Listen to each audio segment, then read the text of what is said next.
नमस्कार, एक बार फिर से मैं स्वागत करती हूँ आपका अपने YouTube चैनल कनक हिंदी अकेडमी में। आज के इस वीडियो में हम देखेंगे संज्ञा से संबंधित कुछ महत्वपूर्ण प्रश्न जो बार बार परीक्षा में पूछे जाते हैं। तो पहला प्रश्न देखिए, संज्ञा का शाब्दिक अर्थ क्या है। तो लास्ट वीडियो में मैंने बताया था कि संज्ञा का शाब्दिक अर्थ होता है नाम। दूसरा प्रश्न देखिए, जिस शब्द से किसी व्यक्ति, वस्तु, स्थान, जाति या भाव के नाम का बोध हो उसे हम क्या कहते हैं। तो उसे हम कहते हैं संज्ञा। तीसरा प्रश्न देखिए, रमेश कल दिल्ली जाएगा। इस वाक्य में रमेश और दिल्ली क्या है। ऑप्शन है सर्वनाम, क्रिया, संज्ञा, विशेषण। तो यहाँ पर हम जानते हैं कि जिस शब्द से किसी व्यक्ति या स्थान का बोध हो उसे हम संज्ञा कहते हैं। तो यहाँ आंसर हो जाएगा संज्ञा। चौथा प्रश्न देखिए, संज्ञा के कितने भेद हैं। तो संज्ञा के 5 भेद हैं। अगला प्रश्न देखिए, जिस शब्द से किसी विशेष व्यक्ति, वस्तु या स्थान का बोध हो उसे हम कौन सी संज्ञा कहते हैं।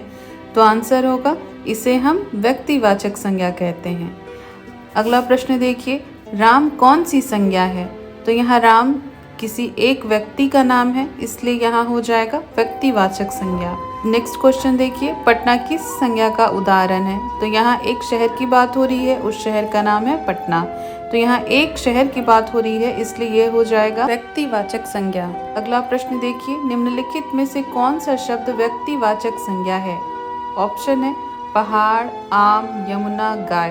तो व्यक्तिवाचक संज्ञा में किसी एक की बात हो तो उसे हम कहते हैं व्यक्तिवाचक संज्ञा। तो यहाँ हम देख रहे हैं पहाड़, आम, यमुना, गाय। तो इसमें यमुना जो है वो एक नदी का उदाहरण है, तो यहाँ हो जाएगा व्यक्तिवाचक संज्ञा यमुना। अगला प्रश्न देखिए, निम्नलिखित में से व्यक्तिवाचक संज्ञा चुनिए। ऑप्शन है सौंदर्य, हिमालय, समाचार पत्र और नदी। यहाँ हमारे पास 4 ऑप्शन दिए हुए हैं। अब इसमें से कोई एक होगा जो व्यक्तिवाचक संज्ञा होगा, जिसमें किसी एक के बारे में कहा जा रहा हो। तो यहाँ हो जाएगा हिमालय। अगला प्रश्न देखिए, जो शब्द किसी व्यक्ति, वस्तु या स्थान की संपूर्ण जाति का बोध कराए उसे कौन सी संज्ञा कहते हैं। तो आंसर होगा जातिवाचक संज्ञा। नेक्स्ट प्रश्न देखिए, डॉक्टर किस प्रकार का संज्ञा कहलाएगा। ऑप्शन है जातिवाचक, व्यक्तिवाचक, समूहवाचक या भाववाचक। यहाँ आंसर होगा जातिवाचक। अगला प्रश्न देखिए, डॉक्टर जी भारत के पहले राष्ट्रपति थे। इस वाक्य में डॉक्टर किस प्रकार की संज्ञा है। तो पिछले प्रश्न में हमने देखा कि डॉक्टर जातिवाचक संज्ञा है, लेकिन यहाँ किसी एक डॉक्टर की बात हो रही है। अर्थात यहाँ पे प्रश्न में ये कहा जा रहा है कि डॉक्टर राजेंद्र प्रसाद भारत के पहले राष्ट्रपति थे। तो यहाँ पर सिर्फ एक डॉक्टर की बात हो रही है और उनका नाम है डॉक्टर राजेंद्र प्रसाद। तो यहाँ हो जाएगा व्यक्तिवाचक संज्ञा। अगला प्रश्न देखिए, जो शब्द किसी भाव, दशा, गुण, धर्म या अवस्था का बोध कराए उसे कौन सी संज्ञा कहते हैं। तो उसे हम कहते हैं भाववाचक संज्ञा। अगला प्रश्न देखिए, भाववाचक संज्ञा किन शब्दों से बनती है। तो भाववाचक संज्ञा क्रिया से, सर्वनाम से, विशेषण से, उपरोक्त सभी। तो आंसर होगा इसका उपरोक्त सभी। भाववाचक संज्ञा को पहचानने का एक और ट्रिक है, वो ये है कि भाववाचक संज्ञा में अंत में प्रत्यय जुड़ा रहता है। तो चाहे वो क्रिया से बने, सर्वनाम से बने या विशेषण से बने, अंत में प्रत्यय जरूर जुड़ा हुआ होगा। अगला प्रश्न देखिए, जिस शब्द से किसी धातु या द्रव्य का बोध हो उसे हम कौन सी संज्ञा कहते हैं। तो आंसर होगा उसे हम द्रव्यवाचक संज्ञा कहते हैं। अगला प्रश्न देखिए, घी कौन सी संज्ञा है। तो घी एक तरल पदार्थ है, इसीलिए घी द्रव्यवाचक संज्ञा हुआ। अगला प्रश्न, जिन शब्दों से किसी व्यक्ति, वस्तु के समूह का बोध हो उसे हम क्या कहते हैं। तो जहाँ समूह का बोध हो उसे हम समूहवाचक संज्ञा कहते हैं। अगला प्रश्न, सभा कौन सी संज्ञा है। तो सभा शब्द से किसी समूह का बोध हो रहा है, इसीलिए हम इसे समूहवाचक संज्ञा कहेंगे। अगला प्रश्न, कबूतर कौन सी संज्ञा है। तो कबूतर में किसी एक कबूतर की बात नहीं हो रही है, यह पूरे कबूतर जाति की बात हो रही है, इसीलिए इसे हम जातिवाचक संज्ञा कहेंगे। गंगा शब्द कौन सी संज्ञा है। तो गंगा शब्द एक नाम है, एक नदी का नाम है, इसीलिए यहाँ पर हो जाएगा गंगा शब्द व्यक्तिवाचक संज्ञा। अगला प्रश्न, नदी शब्द कौन सी संज्ञा है।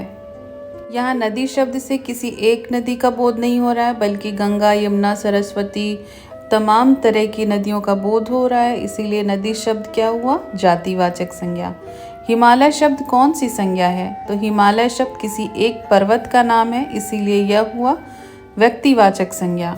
अब नेक्स्ट प्रश्न देखिए, पर्वत शब्द कौन सी संज्ञा है?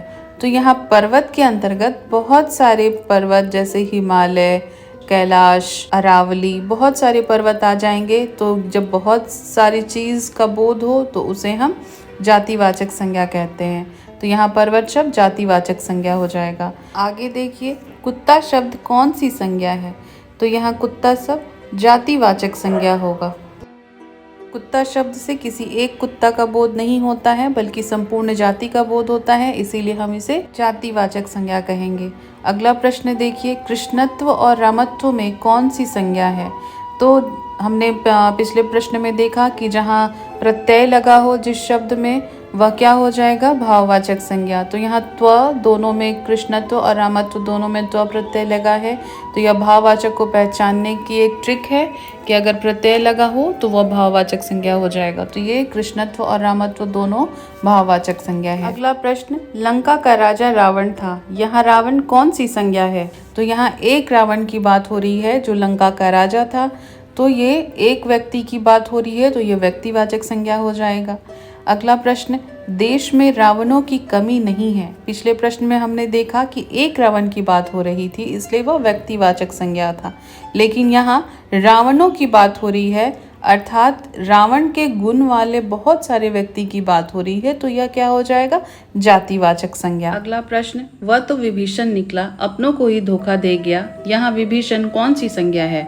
तो कई बार व्यक्तिवाचक शब्दों का प्रयोग इस प्रकार किया जाता है कि वे जातिवाचक संज्ञा शब्दों की तरह ही लगते हैं, और ऐसा उस व्यक्ति के गुणों के आधार पर होता है। जब हम किसी व्यक्ति विशेष के नाम का प्रयोग उसके गुणों को बताने के लिए करते हैं, तब व्यक्तिवाचक संज्ञा जातिवाचक बन जाती है। तो यहाँ विभीषण के गुण वाले बहुत सारे व्यक्ति की बात हो रही है, तो विभीषण यहाँ क्या हो जाएगा? जातिवाचक संज्ञा। अगला प्रश्न, आज भी भारत में श्रवण कुमार जैसे पुत्र हैं, यहाँ श्रवण कुमार क्या है? तो यहाँ श्रवण कुमार जातिवाचक संज्ञा है।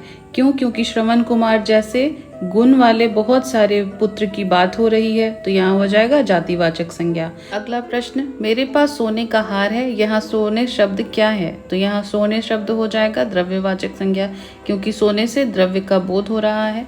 तो इस वीडियो में हमने संज्ञा के कुछ प्रश्नों को हल किया जो बार बार परीक्षा में पूछे जाते हैं। आशा करती हूँ कि यह वीडियो आपको पसंद आया होगा। अगर आया हो तो प्लीज़ लाइक, शेयर और कमेंट ज़रूर करें।